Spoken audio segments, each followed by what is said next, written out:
tell you something, this is no longer a vacation. It's a quest. It's a quest for fun. I'm gonna have fun, and you're gonna have fun. So have you ever wondered how a legacy travel company, a real giant, manages to stay relevant in the age of Airbnb?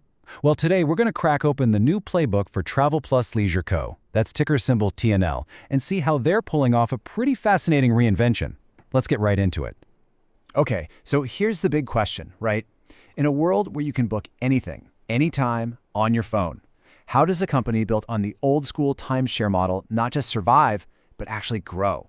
It's a huge challenge, but their answer is, frankly, pretty brilliant.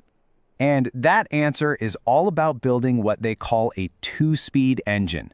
Instead of throwing out their old business, they're using it to fuel something totally new. And this idea, this two-speed engine, is the key to understanding their whole strategy. All right, so let's break this down. First up is engine number one. Think of this as the foundation, the massive, super stable cash cow part of the business. And when I say massive, I am not kidding. For 2025, they're looking at a record-breaking $4 billion in net revenue. I mean, this is a global powerhouse that delivers more than 6 million vacations every single year. So where does all that money come from? Well, almost half is from selling vacation ownerships, which makes sense. But check this out. That huge 40% slice is from fees and memberships. That's the really stable, recurring money they make from managing over 270 resorts and from their giant RCI exchange network. That's the bedrock that funds everything else.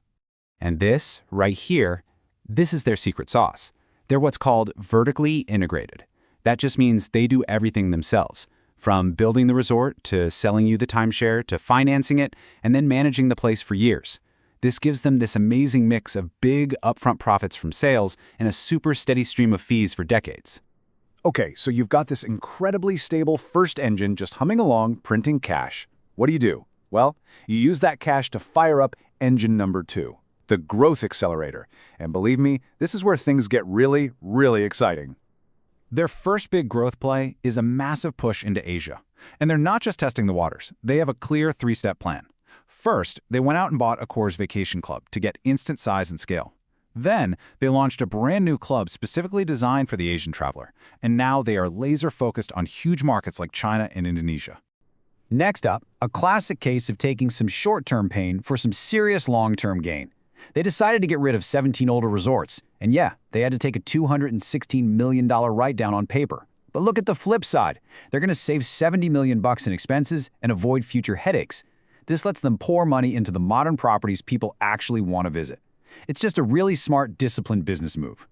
And this might be the coolest part of their growth engine: brand diversification. They are pushing way beyond the traditional resort model. I mean, think about it. Sports Illustrated resorts in big sports towns, the super popular Margaritaville vacation clubs, they're even using high-end brands to pull in wealthier travelers.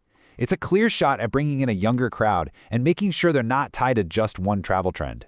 So you've got the stable core and these exciting growth plans. But how does this two-speed engine actually make money for investors? What's the bottom line for shareholders? Let's take a look. When you put TNL head-to-head with its biggest competitor Marriott Vacations, something really interesting pops out. On the surface, their valuations look pretty similar, but the difference is in the details. TNL has less debt and, critically, a more diverse business. Remember that RCI exchange network? That provides a steady flow of high-margin cash that Marriott just doesn't have. And look, the company is absolutely putting its money where its mouth is. Just this February, the board signed off on a massive $750 million share buyback. A move like that is a huge vote of confidence. It's management basically shouting that they think their stock is a bargain and their plan is working. So, what happens when you combine that monster buyback with their consistent dividend? You get a powerful number. The total return of capital to an investor is estimated to be around 8%. In today's market, that's a number that'll make you sit up and pay attention, for sure.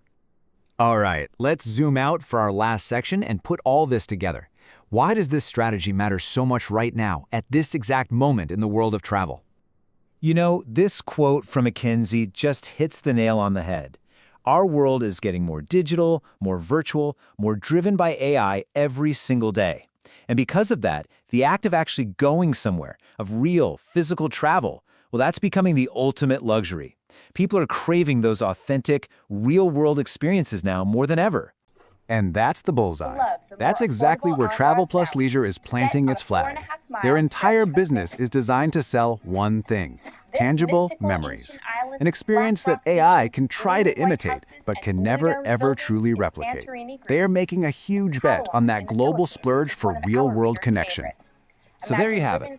Travel Plus Leisure has a clear, two-speed engine and a seriously bold playbook for the modern traveler.